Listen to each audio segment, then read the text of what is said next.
Hello students. अब हम पढ़ेंगे एप्लीकेशंस ऑफ बायट-सावर्त लॉ। तो बायट-सावर्त लॉ की एप्लीकेशन में फर्स्ट एप्लीकेशन है magnetic field due to a circular current. Circular current यहाँ पर क्या है, कोई भी करंट को जो लूप होती है उसमें जो करंट फ्लो होता है that is called the circular current. जो करंट की डायरेक्शन यहाँ पर सर्कुलर है। ओके, तो जैसे डायग्राम में आप देख ही रहे हो, ये देखिए ये सर्कुलर करंट है, इसको हम करंट कैरिंग लूप भी बोलते हैं, that is also called the current. एक मिनट फिर से लिख देता हूँ, it is called the current carrying loop. Current carrying loop भी बोलते हैं इसको, ठीक है, करंट कैरिंग लूप। ठीक है, तो इस करंट कैरिंग लूप का जो रेडियस है वो कितना है, आर है। करंट कितना फ्लो हो रहा हुआ है, तो आई करंट यहाँ पे फ्लो हो रहा है। ओके, तो consider a coil of radius r, current carrying I, then okay to find the entire loop, to find the magnetic field at the center due to that entire loop, first of all we divide that loop into the small part, क्योंकि हमको यहाँ पर बायट-सावर्त law लगाना है तो infinitely small यहाँ पर हमको पार्ट लेना पड़ेगा उसका। ठीक है, तो the entire loop can be divided into the large number of small current elements. So consider one current element DL. DL कहीं पर भी कंसीडर कर सकते हैं हम, यहाँ पर कर लेता हूँ मैं कंसीडर कर लेता हूँ कि ये डीएल है मेरा। ठीक है, that is the DL. Okay, एक बार क्लियर करके फिर से लिख देते हैं हम। Okay, so this one is DL, my DL. ये डीएल हो गया मेरा। ठीक है, अब इस डीएल से इस पॉइंट ओ पर मैग्नेटिक फील्ड मुझे निकालना है, तो ये तो मेरा रेडियस हो गया, और रेडियस ही मेरा यहाँ पर पोजीशन वेक्टर हो जाएगा, ये मेरा पोजीशन वेक्टर हो जाएगा। तो ये जो डायरेक्शन होगी ये किसकी डायरेक्शन होगी, यहाँ पर डीएल की डायरेक्शन होगी। ठीक है, तो सबसे पहले मैं इसका applying Biot Savart law, with help of that Biot Savart law मैं यहाँ पर फाइंड कर लेता हूँ डीबी।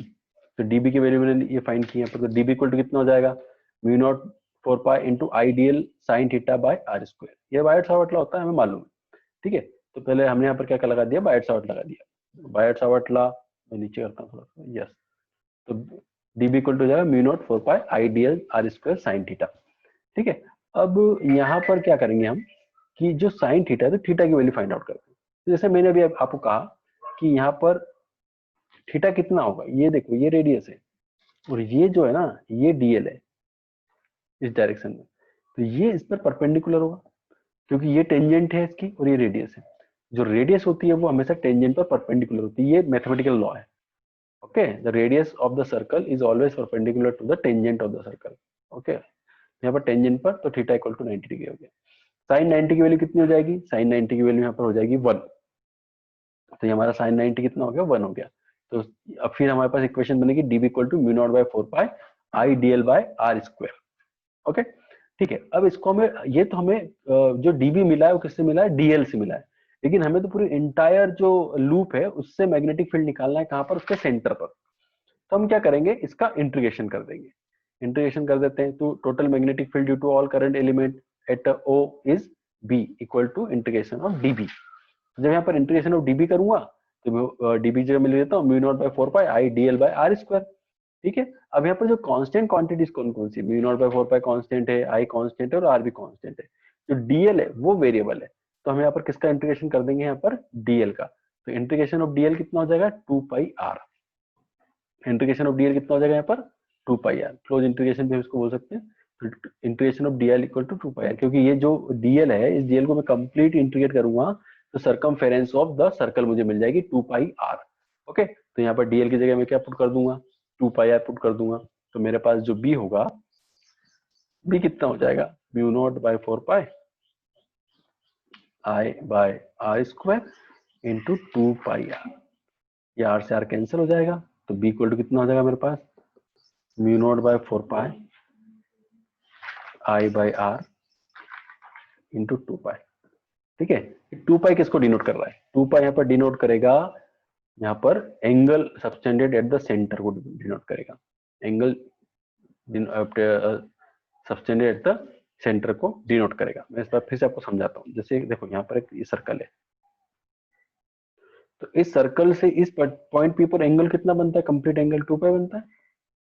ठीक है, तो यहाँ पर जब हमने फार्मूला जो डिराइव किया था वो क्या किया था, B equal to mu naught by 4 pi I by r into 2 pi. तो 2 पाई क्या हो गया यहाँ पर, angle subtended at the centre. Okay, इसको और थोड़ा सा मैं अगर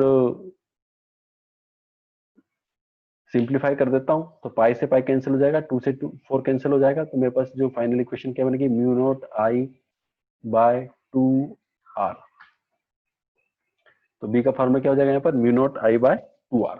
ओके, तो यहाँ पर वही होगा हमारे पास formula, mu naught I by 2r। Okay ठीक है, देखो भैया एक मिनट, तो यहाँ पर म्यू नॉट आई बाय 4r, एक्चुअली ये थोड़ा फिर तो गलत हो गया, यहाँ पर 2 होना चाहिए। ठीक है, इसको करेक्ट कर लेना आप लोग, इसको हटा दो और यहाँ पर 2 आ जाएगा, तो ये हो जाएगा mu naught I by 2r, ये फार्मूला करेक्ट है, इसको सही कर लेना। ठीक है, तो क्या फार्मूला हो जाएगा, mu naught I by 2r, printing mistake हो गई है।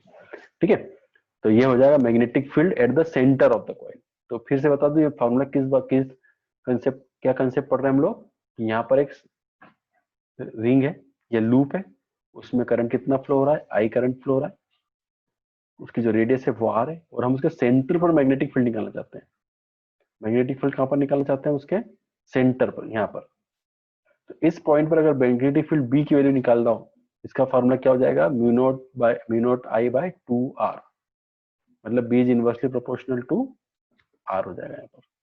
ठीक है, अब अगर मान लो कि यहाँ पर जो ये सर्कल है, इस ये करंट कैरिंग लूप है, इसमें n नंबर ऑफ टर्न्स है। ठीक है, तो n नंबर ऑफ टर्न्स यहाँ पर अगर है, तो n नंबर ऑफ टर्न्स मतलब क्या होगा कि कोसेंट्रिक रिंग्स हैं जो कि रेडियस r है, सबकी रेडियस r ही लेंगे।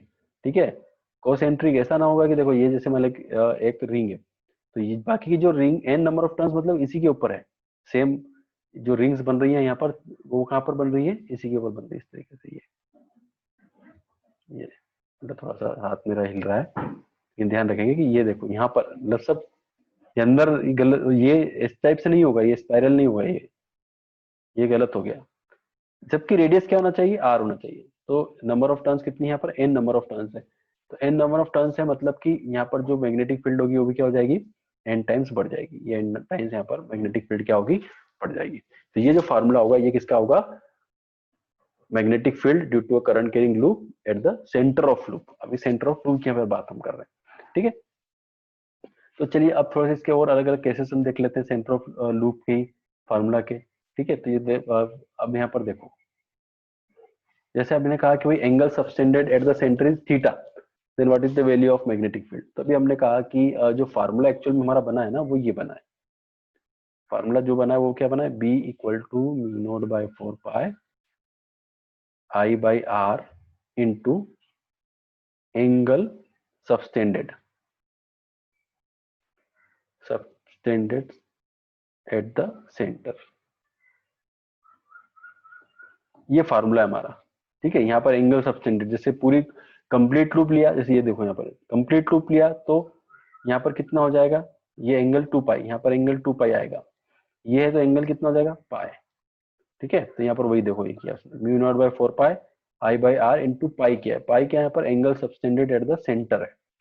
ठीक है, तो ये फार्मूला आपको याद रखना है, mu naught B equal to mu naught by 4 pi I by r into angle subtended at the centre, ये यहाँ पर जो दिया हुआ है।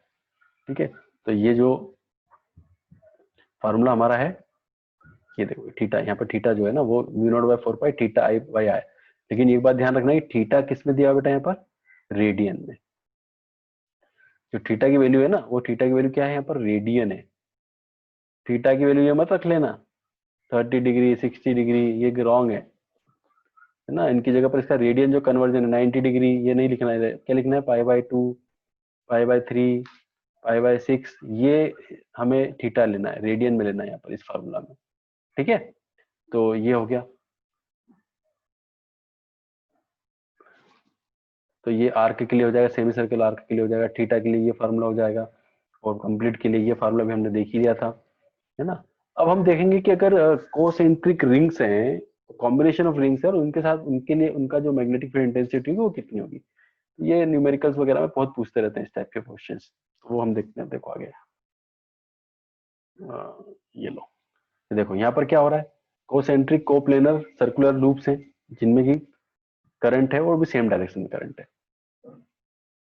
तो यहाँ पर दो रिंग्स हैं। अब ध्यान ये रखना है कि मैग्नेटिक फील्ड जो होता है वो वेक्टर क्वांटिटी होता है। तो मैं देखो अलग अलग अगर इनको कंसीडर करता हूँ तो क्या होगा, मैंने एक यहाँ पर कंसीडर कर लिया लूप 1, और एक कंसीडर कर लेता हूँ लूप 2। तो एक्चुअल में R1 ये है, तो इसको मैं 1 लूप ले लेता हूँ, इसको लूप 2 ले लेता हूँ। अब मैग्नेटिक फील्ड की डायरेक्शन मुझे सबसे पहले फाइंड आउट कर लेते हैं, क्रॉस या डॉट।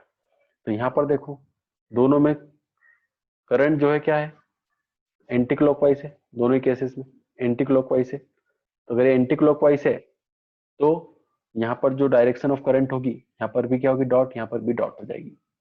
मतलब दोनों की डायरेक्शन जो है ना वो सेम है, यहाँ पर भी डॉट होगी और यहाँ पर भी डॉट होगी।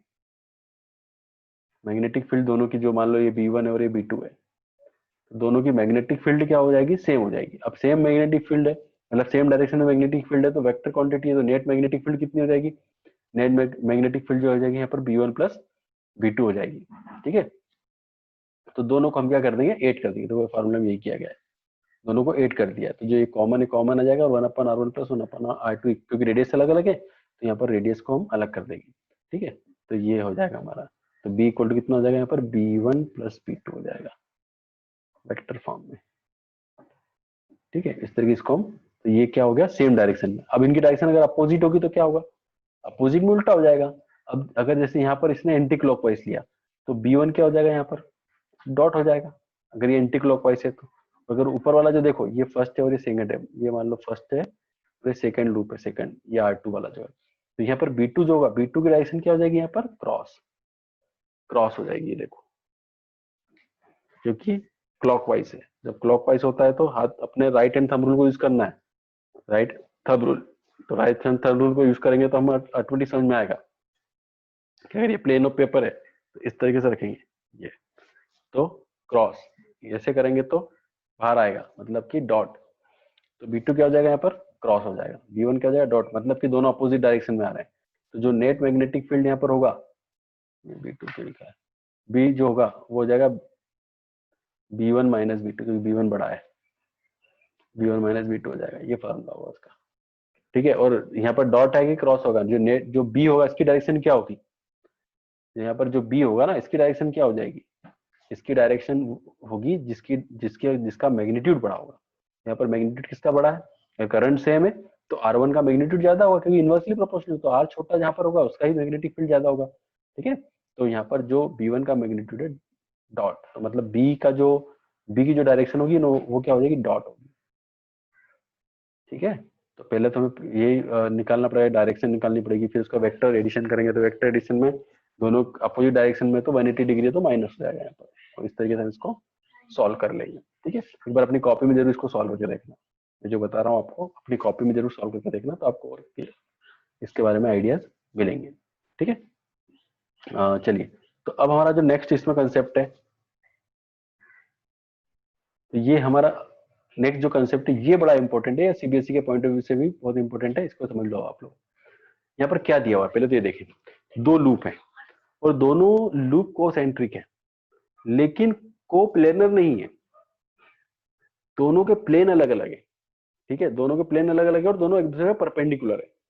ठीक है, तो यहाँ पर जो दोनों की मैग्नेटिक फील्ड होगी, मैग्नेटिक फील्ड कहाँ होती है, right hand thumb rule, current के डायरेक्शन से परपेंडिकुलर जाती है। ठीक है, तो अब यहाँ पर हम कंसीडर कर लेते हैं, देखो एक्स वाई से थोड़ा बता दूं तो और इजीली समझ में आएगा।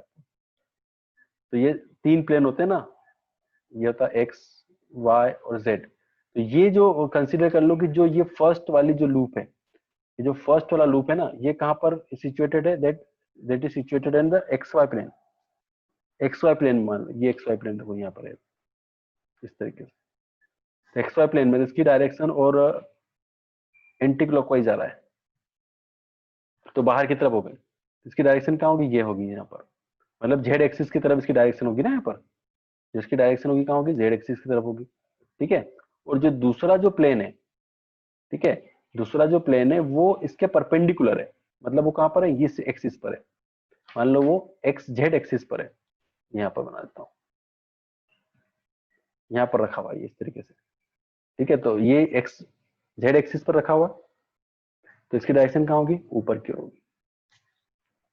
ठीक है, तो इस तरीके से हम इसको कंसीडर करेंगे कि दो अलग अलग प्लेन है ना, जैसे यहाँ पर इसको तो अब यहाँ पर विजिबल उसी एक्स वाई एक्सिस से करो, थोड़ा सा ध्यान लगाओ तो समझ में आएगा। ये देखो ये इस तरीके से रखा हुआ है, ये ऐसा रखा हुआ है, ऐसे ऐसे बताता हूँ तुमको, इस तरीके से रखा हुआ है, इस प्लेन में रखा हुआ है। तो इसका जो मैग्नेटिक फील्ड होगा ऊपर होगा, ये मैग्नेटिक फील्ड की जो B2 होगा ना ऊपर होगा, और ये इस तरीके से रखा हुआ है, जो I1 करंट वाला है वो इस तरीके से रखा हुआ है, तो इसका मैग्नेटिक फील्ड इस तरफ होगा। ये देखो, ये मैग्नेटिक फील्ड और ये मैग्नेटिक फील्ड एक दूसरे पे क्या होगा, परपेंडिकुलर होगा। ओके, तो यहाँ पर जो B1 और B2 है परपेंडिकुलर है, एंगल कितना बन रहा है यहाँ पर 90 डिग्री बन रहा है। तो हमें मालूम है कि जब दो वेक्टर ए और बी वेक्टर है मान लो, और इनके बीच में अगर 90 डिग्री का एंगल बनता है, तो जो नेट रिजल्टेंट वेक्टर होता है वो होता है under root of a square plus b square, है ना। तो यहाँ पर ए और बी, तो बी नेट मैग्नेटिक फील्ड कितना हो जाएगा, बी ए स्क्वायर प्लस B2 स्क्वायर। ठीक है, तो यहाँ पर B1 और B2 की वैल्यू पुटअप कर देंगे। B1 और B2 की वैल्यू मालूम ही है हमको, B1 की वैल्यू कितनी आ जाएगी यहाँ पर, mu naught I upon 2R1। ठीक है, और B2 की वैल्यू कितनी आ जाएगी, mu naught I upon 2R2। दोनों को पुट कर दिया, दोनों का स्क्वायर लिया, तो ये हमारे पास रिजल्ट आ जाएगा। ठीक है, तो ये बड़ा इंपॉर्टेंट है, सीबीएसई में इसका क्वेश्चन भी दिया हुआ है, मैं आगे भी करवाऊंगा, इसके न्यूमेरिकल करवाऊंगा आपको। परपेंडिकुलर प्लेन, एक दूसरे के परपेंडिकुलर प्लेन पे जब concentric circular current carrying wires रखे होते हैं, तो उनसे नेट मैग्नेटिक फील्ड हम कैसे फाइंड आउट करते हैं, दोनों परपेंडिकुलर होते हैं, और ये इस फार्मूले से हम फाइंड आउट कर लेते हैं। ठीक है, तो ये हमारा एक कंसेप्ट और हो गया। अब नेक्स्ट कंसेप्ट जो हमारे यहाँ पर है कि किसी करंट कैरिंग लूप में डायगोनली उसका जो करंट फ्लो हो रहा हो, यहाँ से करंट फ्लो हो रहा, तो करंट क्या होगा, डिस्ट्रीब्यूट हो जाएगा, है ना। तो इसके सेंटर पर मैग्नेटिक फील्ड कितना होगा, तो अब इसके सेंटर पर जो मैग्नेटिक फील्ड होगा जीरो हो जाएगा। जीरो मैग्नेटिक फील्ड क्यों होगा, ध्यान दो, अपर पार्ट को अलग देख लो और लोअर पार्ट को अलग सोचो। तो अगर मैं सिर्फ अपर पार्ट के बारे में सोचता हूँ पहले, तो अपर पार्ट के बारे में सोचता हूँ, तो इस अपर पार्ट से यहाँ पर मैग्नेटिक फील्ड जो होगा वो क्रॉस होगी, डॉट होगा, ये देख लो आप, अंदर की जाएगा क्लॉकवाइज, ये कैसा हो जाएगा, क्रॉस, अपर पार्ट से क्रॉस। और जो लोअर पार्ट है, लोअर पार्ट से जो इस तरफ से जो मैग्नेटिक फील्ड यहाँ पर होगा वो डॉट होगा। तो क्रॉस और डॉट मतलब दोनों अपोजिट डायरेक्शन में होगा। ठीक है, तो मान लो ये इसका B1 और इसका B2 है, तो यहाँ पर क्या है, B1 इक्वल टू B2 है मैग्नीट्यूड में, और दोनों की डायरेक्शन अपोजिट है, तो नेट मैग्नेटिक फील्ड कितना हो जाएगा, यहाँ पर जीरो हो जाएगा। भाई दोनों का मैग्नीट्यूड सेम है और डायरेक्शन अपोजिट है, तो यहाँ पर इन दोनों का सम कितना हो जाएगा, जीरो। तो यहाँ पर नेट मैग्नेटिक फील्ड कितनी होगी, सेंटर पर जीरो होगी। ठीक है, तो ये ध्यान रखना है हमें। ये हमारे पास हमसे ऑब्जेक्टिव में इस टाइप के क्वेश्चन किस में आते हैं, objective, true false, fill in the blanks, ये जो 1 मार्क्स के क्वेश्चन थे ना, उनके लिए बड़े आइडियल क्वेश्चन है। ठीक है, इस टाइप से वो कंसेप्ट आपसे पूछेंगे यहाँ पर। ठीक है, तो ये हमने जो मेन थोड़े केस, जो सर्कुलर रिंग, जो करंट कैरिंग लूप के सेंटर पर जो मैग्नेटिक फील्ड हमने पढ़ा था, उसके कुछ हमने यहाँ पर केसेस भी देख लिए, है ना। ये सब केसेस क्या है, डेरिवेशन एक प्रकार के, ये अलग अलग जो डेरिवेशन हम डिराइव कर सकते हैं ना, तो हमने अपने अपने खुद की सुविधा के लिए हमने क्या किया, उनको अलग अलग केसेस बना दिए। ओके, तो ये हो गया हमारा। ठीक है, देखिए, तो मैं थोड़ा सा एग्जांपल बता देता हूँ आपको एक। अभी जो हमने पढ़ा, ये देखो, ये एक रिंग है, ये एक रिंग है। ठीक है, और इस रिंग में थोड़ा सा मेरा वीडियो बना बड़ा कर लो, वेट करो आप थोड़ा सा। ये एक रिंग है, ठीक है, और इस रिंग में करंट फ्लो रहा, और हमको ये प्लेन है, ये जो बोर्ड जिस पे रखा हुआ ना, ये इसका प्लेन होगा, ये इसका प्लेन है, इस प्लेन पे रखी हुई देखो ये रिंग। और अभी हमने क्या किया, इस रिंग के सेंटर पर मैग्नेटिक फील्ड निकाला, सेंटर पर मैग्नेटिक फील्ड निकाला। ठीक है, लेकिन अब हमें निकालना है इसके एक्सिस पर मैग्नेटिक फील्ड, एक्सिस पर मैग्नेटिक फील्ड। जैसे आप देखो, इसको मैं खोल देता हूँ, ये खोला मैंने, अब ये रिंग हो गई, अब ये रिंग की पोजीशन आ गई। ठीक है, तो अब मुझे कहाँ निकालना है मैग्नेटिक फील्ड, इसके एक्सिस पर। इसका एक्सिस कहाँ होगा, ये देखो, सेंटर से पास होने वाली लाइन इसकी एक्सिस कहलाती है। तो ये जो सेंटर से पास होने वाली लाइन होगी, तो किसी पर्टिकुलर पॉइंट पर हमें उसका मैग्नेटिक फील्ड निकालना है एक्सिस पर। जैसे मान लो इस पेन की टिप पर हमको निकालना है, ये जो पिन है ना, इसके टिप पर कितना मैग्नेटिक फील्ड होगा, ये निकालना है मुझे। तो अब इसके लिए मुझे फार्मूला डेराइव करना है।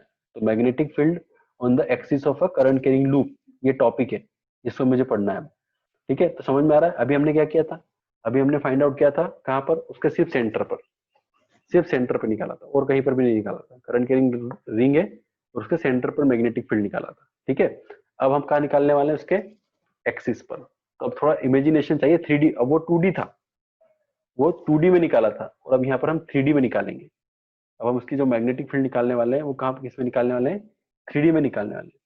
ठीक है, तो 3D में जब हम निकालेंगे, लेकिन हम उसको ड्रॉ तो 2D में कर रहे हैं, तो उसके लिए अब हमें हमें थोड़ा सा इमेजिनेशन पावर चाहिए, आपको थोड़ा सा इमेजिन करना पड़ेगा। तो इमेजिनेशन पावर थोड़ा रखोगे तो जल्दी समझ में आ जाएगा। ठीक है, okay. So magnetic field on the axis of a circular current carrying loop, ये हमें फाइंड आउट करना है। Magnetic field on the circle current carrying loop, ये हमारा टॉपिक है, magnetic field eight on the axis of current carrying loop. तो सबसे पहले हम क्या कंसीडर करेंगे यहाँ पर, सबसे पहले हम कंसीडर करेंगे यहाँ पर एक circular ring, circular loop, consider a circular loop of radius r, ये सब कंसीडर कर रहा हूं मैं, एंड करंट आई। ठीक है, तो उसकी रेडियस आर है और उसमें से करंट आई फ्लो हो रहा है। ठीक है, तो we want to find the magnetic field at an axial point. Axial point मैंने अभी कहा बताया था, उसके एक्सिस, सेंटर से पास होने वाली line, axis is the line passing through the perpendicular of the centre. ठीक है, परपेंडिकुलर ऑफ द सेंटर, तो उस पर किसी पर्टिकुलर पॉइंट पी पर मुझे निकालना है। ठीक है, मैग्नेटिक फील्ड जिसकी डिस्टेंस कितनी है, ए, डिस्टेंस भी ध्यान रखना ए। अब कुछ बुक्स में क्या होगा, आप पढ़ोगे तो उसमें वेरिएबल बदल सकते हैं, हो सकता है ए की जगह पर आर, आर की जगह पर ए डाल दें, x they they, why they दे, कुछ उससे मतलब नहीं है, वेरिएबल बदल सकते हैं, लेकिन जो उसका उसका जो उसका जो उसको हम डिफाइन कर रहे हैं, डेफिनेशन तो वही होगी ना, रेडियस तो रेडियस ही होगी उसकी, और डिस्टेंस जो पॉइंट पी की डिस्टेंस होगी सेंटर से। ठीक है, तो उसको वेरिएबल चेंज हो सकता है, लेकिन उसका जो डेफिनेशन है वो तो वही होगी। ठीक है, तो अब हम आते हैं डायग्राम पर, इसका डायग्राम बड़ा इंपॉर्टेंट है, ये देखो ये डायग्राम। ठीक है, मैं थोड़ा सा इसको और एक मिनट रुको, हाँ यस, ठीक है, ये थोड़ा डायग्राम मैंने इसको और बड़ा कर लिया है। तो यहाँ पर डायग्राम दिख रहा होगा आपको, ये रहा, देखो तो यहाँ पर क्या है, आप सबसे पहले अगर देख रहे होंगे तो ये एक रिंग है, ये एक रिंग है यहाँ पर हमारे पास। स्टेप बाय स्टेप समझो, थोड़ा सा डिफिकल्ट है क्योंकि, और ये पहले तो मैं आपको समझाने से पहले एक और बात बता दूं कि ये जो है ना, ये हमारे सीबीएसई का फेवरेट क्वेश्चन है। सीबीएसई में जो 5 मार्क्स का ये फेवरेट क्वेश्चन है। आप अगर लास्ट ईयर के सैंपल पेपर देखोगे तो आपको मालूम हो जाएगा कि लास्ट 10 इयर्स में ये बहुत बार रिपीट हो चुका है, बहुत बार। तो ये बहुत ही इंपॉर्टेंट कंसेप्ट है, इसको तो जरूर पढ़ना है, इसको तो आप छोड़ ही नहीं सकते हो, और इसको समझना है, और इसको तो बिल्कुल, इसको मतलब इसमें कोई कंफ्यूजन भी नहीं होना चाहिए हमारे माइंड में। ठीक है, तो मैं इसको समझाता हूँ स्टेप बाय स्टेप। ठीक है, तो देखो सबसे पहले हमने क्या कंसीडर किया यहाँ पर, सबसे पहले हम कंसीडर कर रहे हैं एक सर्कुलर रिंग, रेडियस आर है, डिस्टेंस ए पर हमने एक पॉइंट पी एज्यूम कर लिया है, ये पॉइंट है हमारा। ठीक है, जिसको डार्क कर रहा हूं मैं, ओके यस। अब यहाँ पर मुझे मैग्नेटिक फील्ड निकालना है, तो हमारे जो ये भी एक एप्लीकेशन ऑफ बायोट-सावर्ट लॉ है। तो हम सबसे पहले क्या करेंगे, सबसे पहले तो मैं यहाँ पर 2 करंट कैरिंग एलिमेंट कंसीडर कर लूंगा। ये रहे मेरे 2 current carrying element, DL DL. तो एक डीएल ले लेता हूँ और एक डीएल डैश ले लेता हूँ, दोनों की बात है, एक को डीएल डैश ले लेता हूँ, एक को डीएल ले लेता हूँ। ठीक है, दोनों की डायरेक्शन अपोजिट है, देखो करंट की डायरेक्शन यहाँ पर अपोजिट है। अब मैं इन दोनों डीएल से इस पॉइंट पी पर मैग्नेटिक फील्ड निकालने वाला हूँ। इस डीएल से क्या निकालने वाला हूं मैं, मैग्नेटिक फील्ड निकालने वाला हूं। ओके, तो कैसे निकालूंगा मैं, यहाँ पर पहले मैग्नीट्यूड भी निकालूंगा और उसकी डायरेक्शन भी निकालूंगा, मैग्नीट्यूड भी निकालूंगा और मैं उसकी डायरेक्शन भी निकालूंगा। सबसे पहले मैं बात करता हूँ कि मैग्नीट्यूड क्या होगा। तो इसका मैग्नीट्यूड, इस डीएल से अगर मैं इस पॉइंट पर मैग्नीट्यूड निकालता तो डीबी हो जाएगा, जो डीबी है वो उसका मैग्नीट्यूड होगा, ये डीबी उसका मैग्नीट्यूड होगा। ठीक है, जिसकी value μ0/4 I DL sine theta by are square. तो यहाँ पर आर की जगह वाई लेना पड़ेगा, तो यहाँ से यहाँ तक की डिस्टेंस कितनी है, एक्चुअल में हम ये डीएल जो होता है, डीएल पे ध्यान दो आप, बायोट-सावर्ट लॉ, इस सर्कल पे ध्यान नहीं देना, सिर्फ डीएल पे ध्यान देना है। इस डीएल से इस पॉइंट पी पर निकालना है, तो ये उसका जो फार्मूले में वाई होता है ना, वो हो गया, पोजिशन वेक्टर हो गया। ठीक है, तो जो मैग्नेटिक फील्ड होगी वो इस लाइन के परपेंडिकुलर होगी। तो ये जो डीबी है ना, वो किसके ऊपर परपेंडिकुलर है, वाई पर परपेंडिकुलर है, ये वाई पर परपेंडिकुलर है, ये 90 डिग्री का एंगल है यहाँ पर, this angle is 90 degree. Okay, और ये जो वाई है ये इस डीएल पर भी परपेंडिकुलर होगा, क्योंकि डीएल क्या है, टेंजेंट। ठीक है, तो ये जो टेंजेंट है, ये टेंजेंट जो होगी वो ये सरकमफेरेंस मान लो इसको, ये टेंजेंट और ये एक लाइन जो उस पर पास हो रही है, ठीक है, ये दोनों आपस में क्या बनाएंगी, 90 डिग्री बनाती है। ये सरकमफेरेंस मान लो, उसकी सरकमफेरेंस सरकमफेरेंस पे टेंजेंट ड्रॉ कर रहे हैं, तो ये टेंजेंट जो होती है वो भी 90 डिग्री हमेशा बनाती है, ठीक है, क्योंकि समझ में आ रही बात आपको, ठीक है। तो यहाँ पर जो हम एंगल कंसीडर करने वाले हैं थीटा, वो जो थीटा होगा वो भी 90 डिग्री होगा। तो जो हमारा फार्मूला यहाँ पर बनेगा, देखो इस डीएल से इस पॉइंट पर मैग्नेटिक फील्ड का मैग्नीट्यूड कितना हो जाएगा, डीबी। डीबी का मैग्नीट्यूड कितना है, mu naught by 4 pi I DL sine theta by are square है। ओके, दिस थीटा, ये थीटा है, तो ये थीटा की वैल्यू कितनी हो जाएगी यहाँ पर, थीटा इक्वल टू 90 डिग्री हो जाएगा भाई, थीटा इक्वल टू 90 डिग्री हो गया। And that dB is perpendicular on the y, right hand palm room लगाओ, कोई भी लगाओ, या फिर वेक्टर फॉर्म में हमने पढ़ा था कि that dB is always perpendicular on the ideal and r, ये दोनों तो सेम प्लेन में है यहाँ पर y और dl ये दोनों सेम प्लेन में। वो जो dB है, dB क्या होगा, इस y पर परपेंडिकुलर होगा, ये आपको कंसेप्ट थोड़ा सा ध्यान रखना है। ओके, तो यहाँ पर हमने क्या किया, इस dl से dB निकाला, उस dB का मैग्नीट्यूड ये होगा हमारे पास, और डायरेक्शन क्या होगी, परपेंडिकुलर टू द y हो जाएगी यहाँ पर, ठीक है। इसको मैं आगे भी मैंने लिखा भी है, वो भी वहाँ पर हम देख लेते हैं, ठीक है। तो देखो अब यहाँ पर ये डायग्राम को थोड़ा समझ लो और ये नीचे आते हैं। तो consider a current element dl at the loop of the loop if y is the position vector of point p relative to the element dl। Okay, तो क्या मैंने कहा कि मैंने dl कंसीडर किया, इस dl से p पर एक पोजीशन वेक्टर जो कि y है, y वेक्टर क्वांटिटी है, तो पोजीशन वेक्टर है y, ठीक है, उसको भी कंसीडर यहाँ पर कंसीडर कर लिया हमने। अब हम क्या करेंगे, अब हम यहाँ पर magnetic field due to the dl निकालेंगे। तो from Biot Savart law, what is the value of magnetic field due to the dl equal to mu naught by 4 pi I dl sin theta by y square। now the dl is perpendicular to the y, dl perpendicular y पर होगा, तो theta की value 90 हो गया, तो db कितना हो जाएगा, mu naught by 4 pi I dl by y square. Clear हो गई ये बात, ठीक है। अब यहाँ पर db, और इसी तरीके से हम सिमिलरली क्या करेंगे, जो नीचे वाला लूप है, जो नीचे वाला लूप है उससे भी db निकालेंगे। तो यहाँ पर मान लो कि हमने कहा था कि भाई ये dl है, तो इसका भी जो मैग्नेटिक फील्ड होगा सेम डीएल डीएल दोनों कंसीडर कर लो, बस डायरेक्शन अपोजिट हो जाएगी। तो यहाँ पर ये मैग्नेटिक फील्ड डीबी कहाँ होगा, ये भी इसके परपेंडिकुलर होगा, ये भी वाई होगा, दोनों वाई है, ठीक है, ये भी वाई ही है, मैंने लिखा नहीं है लेकिन आप ध्यान रखना कि ये भी वाई है। तो अगेन ये that is perpendicular to the Y. Okay, तो ये भी परपेंडिकुलर, मतलब ये भी 90 डिग्री बनेगा यहाँ पर, और ये भी 90 डिग्री है यहाँ पर, ठीक है। तो अब क्या होगा, अब जो दोनों डीबी है ये इनको हम इनको रिजोल्व कर लेंगे। तो हमने यहाँ पर फाई एक एंगल कंसीडर किया है इस ट्राइंगल का, ठीक है। अब ये जो फाई एंगल है, तो ये एंगल फाई, और ये हमने फाई कैसे कंसीडर किया इसको भी थोड़ा समझ लो आप लोग, मैथमेटिकल कंसेप्ट है ये भी, ठीक है। कैसे हमने इसको कंसीडर, ये फाई कैसे हो गया यहाँ पर, हमने फाई कंसीडर किसको किया यहाँ पर, इस एंगल को, the phi is angle between Y and A, Y और ए के बीच में हम यहाँ पर कंसीडर कर रहे हैं एंगल। ओके, हम कंसीडर कर रहे हैं phi, phi is the angle between Y and A. Okay, अब अगर ये फाई है तो ये पर 90 डिग्री है भाई, ये तो परपेंडिकुलर है ना, तो ये दोनों लाइंस आपस में परपेंडिकुलर है, तो ये 90 डिग्री है। तो बोलो ये अगर 90 डिग्री है तो ये कितना हो जाएगा, 90 माइनस 5 हो जाएगा,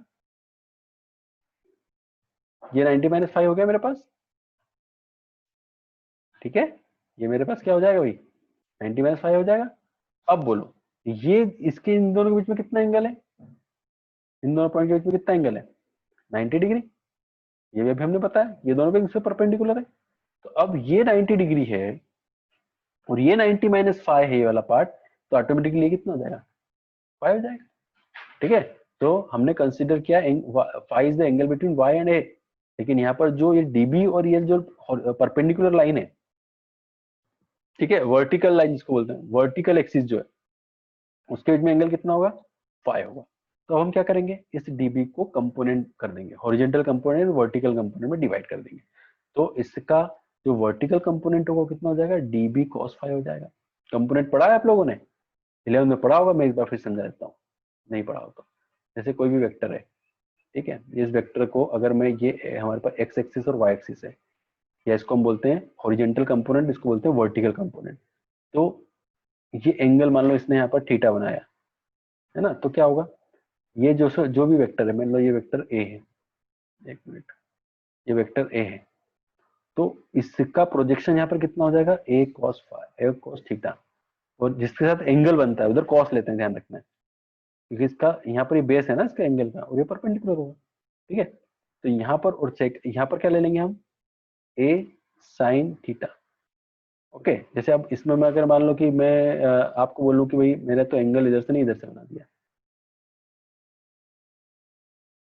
ये थीटा है, तो अब क्या होगा, अब मैं इसको कॉस ले लूंगा, ये हो जाएगा मेरा ए कॉस थीटा, और ये ए साइन थीटा। देखो मैं थोड़ा सा क्या है ना, बहुत जनरल लैंग्वेज में आप चीजों को समझा रहा हूँ।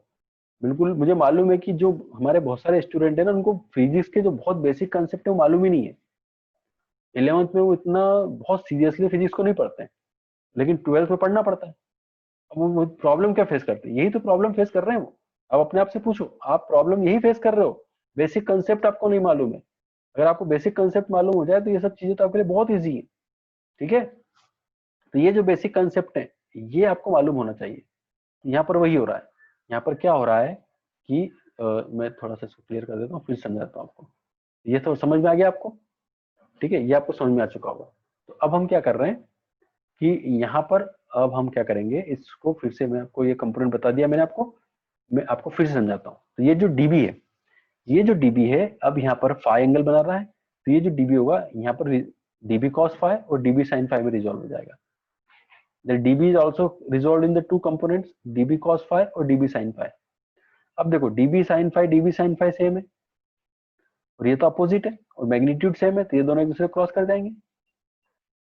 जो वर्टिकल कंपोनेंट है वो तो एक दूसरे को क्रॉस कर जाएंगे, और जो नेट मैग्नेटिक फील्ड होगा, जो नेट मैग्नेटिक फील्ड होगा किस डायरेक्शन में आ जाएगा, वो along the dB sin phi आ जाएगा। dB sin phi के अलोंग में वो क्या होगा, मैग्नेटिक फील्ड हमारे पास आ जाएगा। तो ये जो कंपोनेंट मेथड है, ये मेथड आपको अगर समझ में आ जाएगी तो आपको बहुत इजीली समझ में आएगा कि हम डेरिवेशन कैसे डिराइव करने वाले हैं। इसको हमने थ्योरेटिकल नीचे लिखा भी है, वो भी हम पढ़ लेते हैं, ठीक है, थ्योरेटिकली हम पढ़ लेते हैं उसको, तो हमको जल्दी समझ में आएगा। देखो यहाँ तक हमने देख लिया था, mu naught 4 pi I DL sine. Now थोड़ा इसको कम विजुअल कर लेता हूँ, या phi is the angle between OP and CP. तो यहाँ पर ओपी और सीपी क्या है वो भी देख लो। ओपी ये पी है, और सीपी, ओके, मीन्स हम बोल सकते हैं कि the phi is the angle between A Y and, मैंने अभी बताया था आपको क्या है, यहाँ पर जो फाई है वो angle between the A and Y है, ए एंड वाई है। ये डायग्राम फिर से यहाँ बनाता हूँ, चलो और समझ लो। ये फाई कंसीडर करता हूँ मैं, ये वाई है और ये ए है और ये आर है, आगे आगे, आगे बना रखा है मैंने, ठीक है। तो ये फाई हमने कंसीडर कर लिया यहाँ पर। Now then DB can resolve in the two component, dB sin phi along the axis, dB cos phi perpendicular to the axis, okay. तो इसको बोलते हैं हॉरिजॉन्टल कंपोनेंट, और इसको बोलते हैं वर्टिकल कंपोनेंट, ठीक है। तो हॉरिजॉन्टल वर्टिकली इसको हमने, ये डिवाइड हो जाएगा, ये हॉरिजॉन्टली और वर्टिकली क्या हो जाएगा, डिवाइड हो जाएगा, ओके। चलो देखो, ये देखो कंपोनेंट भी यहाँ पर अलग से फिर से डिवाइड किया हमने, ताकि हमें और समझ में आ जाए। इसको हो सकता है कि उसमें लूप वगैरह सब था तो हम कंफ्यूज जाए, तो एक बार और देख लो। ये डीबी है, इसको समझ लेते हैं, ये जो है वो फाई है, ये भी फाई है, इसको DB cos phi DB sine phi, DB cos phi DB sine phi, okay. तो टोटल यहाँ पर magnetic field at the point P क्या हो जाएगा, total magnetic field at the point P कितना हो जाएगा, डीबी साइन फाई। ये तो कैंसिल हो रहे हैं आपस में, total magnetic field at the point P कितना हो जाएगा, डीबी साइन फाई। तो उसको अब हमको बी निकालना है, तो उसको हमने इंटीग्रेट कर दिया, तो बी इक्वल कितना हो जाएगा, DB sine phi, DB sine phi हो गया भाई, डीबी साइन फाई हो गया, ठीक है। तो फिर से हम देखो यहाँ पर साइन फाई की वैल्यू पुट कर देते हैं in the term of R and Y, ये आ गया।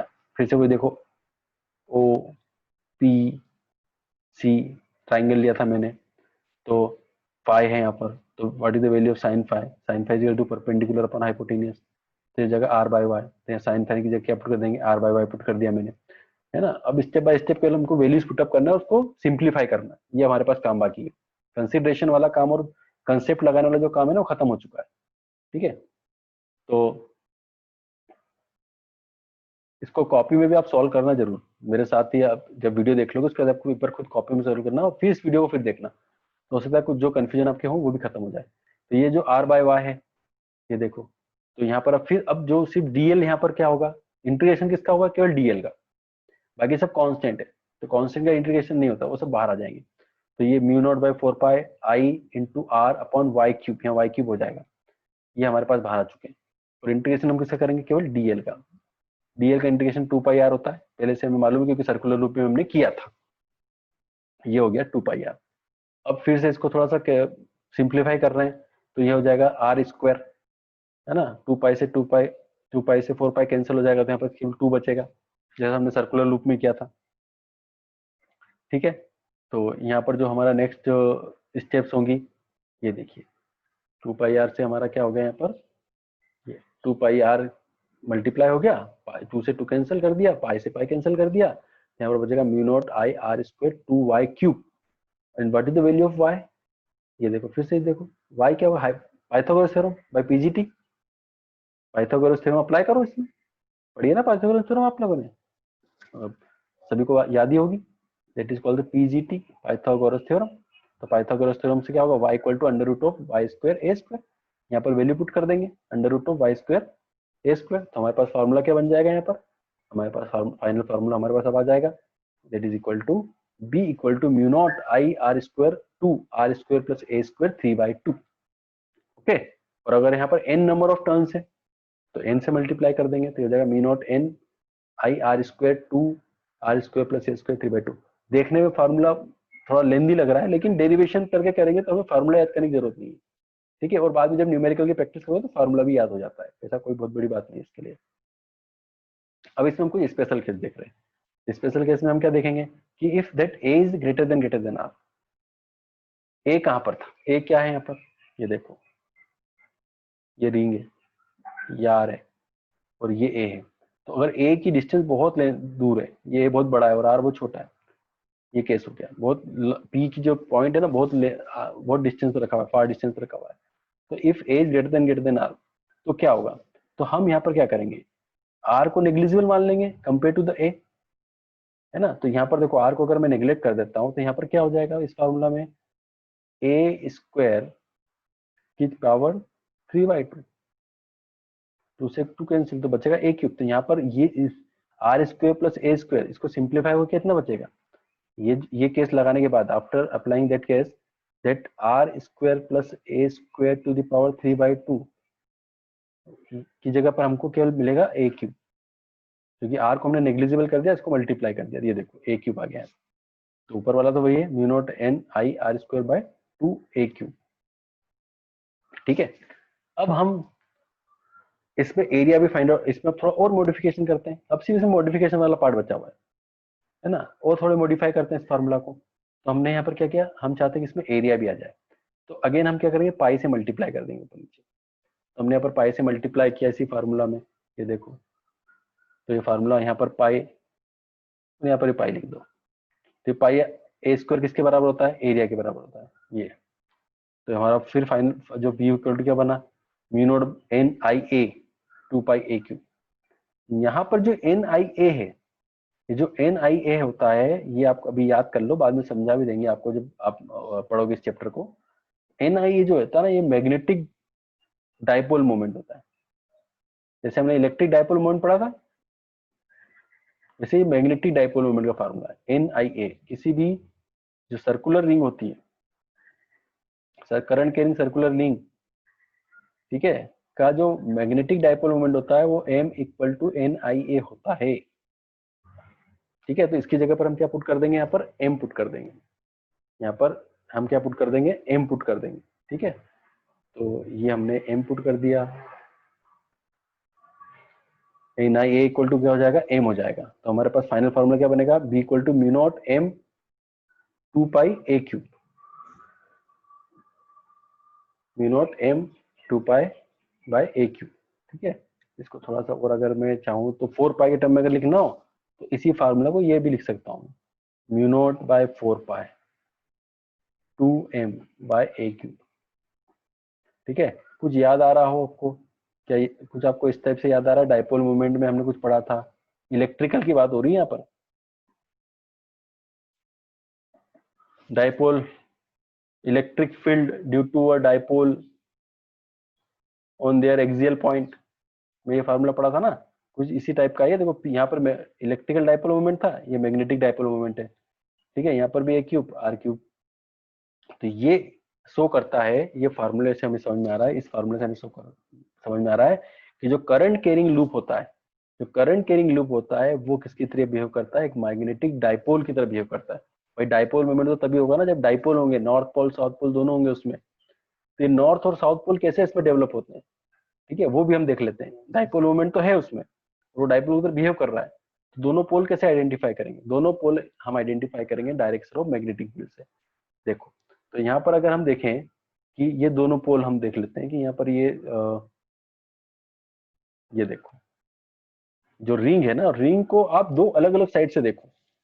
जब आप रिंग को अलग अलग साइड से देखो तो आप समझ में आएगा कि पोल कैसे बने, नॉर्थ और साउथ पोल। यहाँ पर अलग अलग मैग्नेटिक फील्ड बनता है। तो एक्चुअल में देखो, सबसे पहले तो मैं आपको थोड़ा बता दूं जो अपने 10th में पढ़ा है कि किसी भी current carrying ring magnetic field की डायरेक्शन कैसे निकालते हो? राइट हैंड थंब रूल से। ये राइट हैंड थंब रूल। ठीक है, तो अब हमारे पास जो रिंग है, जो हमारे पास रिंग है वो किस तरीके से रखी हुई है वो भी देख लेते हैं, है ना। तो मैं आपको थोड़ा फिर से वो जो मेरे पास रिंग थी, फिर से थोड़ा सा इमेजिनेशन लाओ। ये देखो, ये रिंग है। अब इस रिंग में करंट अगर ऐसे फ्लो हो रहा है तो इस तरफ से देखने पर और इस तरफ से देखने पर, दोनों तरफ से देखने पर जो करंट की डायरेक्शन है वो अलग होगी। आप इस बात को आप फील करो, मैं बताता हूँ, आप फील करो। देखो, आप फील करो थोड़ा सा, ये मेरी उंगली जो है ना, डायरेक्शन ऑफ करंट है। बोलो आप लोगों को क्या फील हो रहा है? मुझे तो लग रहा है कि क्लॉकवाइज है, लेकिन आप लोग जो सामने से देख रहे हो, आप लोगों के लिए एंटी क्लॉकवाइज होगा ये देखो। ठीक है, तो होता क्या है, जब हम इस रिंग में इस तरफ से देखेंगे तो डायरेक्शन ऑफ करंट ये होगी, लेकिन जब उस इसी रिंग को दूसरे फेस से देखेंगे तो डायरेक्शन ऑफ जो करंट होगी वो क्या हो जाएगी? यहाँ पर एंटी क्लॉकवाइज जाएगी। एक तरफ से क्लॉकवाइज दिखेगी और एक तरफ से एंटी क्लॉकवाइज दिखती है। ठीक है, एक तरफ से देखो, ये इससे समझ में आएगा आपको। ये देखो, ये डायरेक्शन ऑफ करंट, हाथ पे ध्यान दो, ये घूम रहा है, ये मेरे हिसाब से क्लॉकवाइज है, लेकिन आप लोग उधर से देख रहे हो तो आप क्या बोलोगे कि सर ये तो एंटी क्लॉकवाइज है। ठीक है, तो यही होता है। यहाँ पर रिंग जो होती है ना, उस रिंग के एक तरफ से क्लॉकवाइज और एक तरफ से एंटी क्लॉकवाइज दिखाई देती है डायरेक्शन।